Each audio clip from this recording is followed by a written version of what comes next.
After much deliberation, Pakistan's Prime Minister Nawaz Sharif has finally accepted PM designate Narendra Modi's invitation to be present at his swearing-in ceremony. Despite resistance from hardliners, Nawaz Sharif will be present at Modi's swearing-in on the 26th, a move that has been welcomed even by political parties in Jammu and Kashmir. Pakistani वज़ीर-ए-आज़म ने बिलाखिर ये दावतनामा कबूल किया है और अब वो भारत जाएंगे और मुलाकात करेंगे भारतीय नौमुंतखब वज़ीर-ए-आज़म मोदी से। After nearly 3 days of deliberation, Pakistan Premier Nawaz Sharif accepted Narendra Modi's invite to the swearing-in ceremony on Monday. Sharif, who had managed to get the backing of the political fraternity in Pakistan, was facing pressure from the powerful army and the hardliners, but finally managed to hold his own.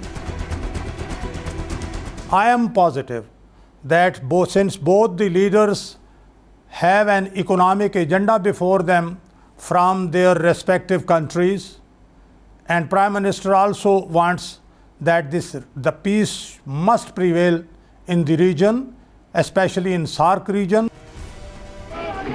Sharif's last meeting with an Indian Prime Minister was in 1999, when Vajpayee took the bus across Wagah border to Lahore for a historic handshake.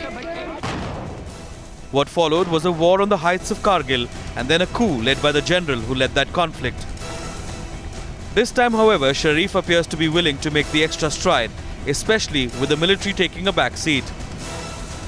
The relationship is quite complicated. It's not an easy situation, but I believe that a beginning should be made, a beginning has been made, and we should move towards peace. That's the only way there can be shining India and shining Pakistan. Without peace, there will be no shining India and no shining Pakistan. Within minutes of the announcement, the hardliners criticized Sharif, with 2611 mastermind Hafiz Saeed leading that attack. तो महज यानी America और India को खुश करने के लिए ऐसे फैसले किसी शक्ल में मुनासिब नहीं होंगे। उनको इस फैसले पर ना सिर्फ नज़रसानी करनी चाहिए बल्कि वसी मशावरत करके अपने अवाम का जहन लेना चाहिए और कौमी गैरत का आईनादार फैसला करना चाहिए। But Sharif appears to have overwritten these voices, choosing to make a point by attending the swearing-in even after an attack on the Indian consulate in Herat, Afghanistan. All indications that perhaps the Nawaz-Modi handshake will move beyond mere courtesies. And it was only after that, after getting all the clearances, that army is on board and that ISI has no further tricks planned like Herat. So then this morning the news broke that Nawaz Sharif has decided to come. So both the leaders need to be applauded for their respective initiatives. Political and defense analysts say that Prime Minister Nawaz Sharif's delayed response to the Indian invitation is due to the fact that Pakistan government wanted to take all the stakeholders on board before the talks with his Indian counterpart Narendra Modi, which can play an important role in the early resumption of bilateral dialogue. In Islamabad, Shafiq Ahmed for Times Now. So is it just a formality or a major step forward? Leader of the Pakistan People's Party, Shari Rahman, is live with us from Karachi. Mr. Rahman, do you think that this could signal a new chapter as far as ties between India and Pakistan are concerned? We view Nawaz Sharif's attending and acceptance as a positive step. It's the act of statesmanship that's required right now.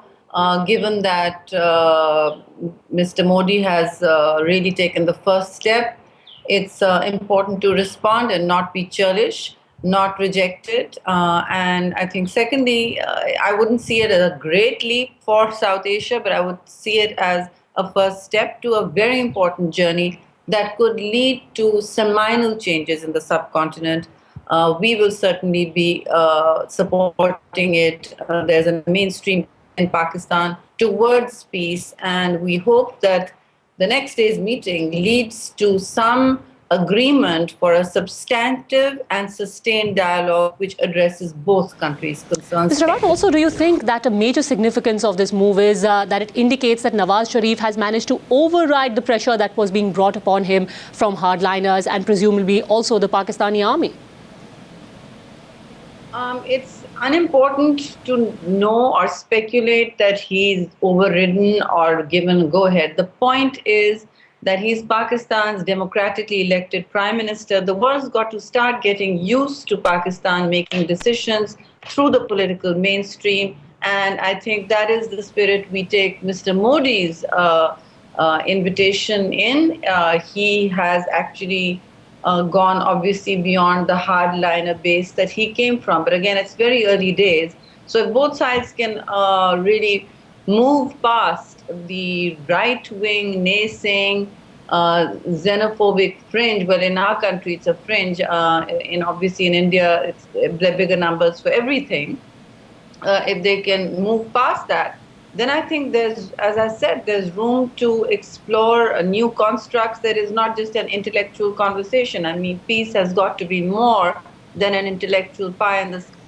Well, we certainly hope so. Ms. Sherry Rahman, really appreciate you joining us here on the Live Report.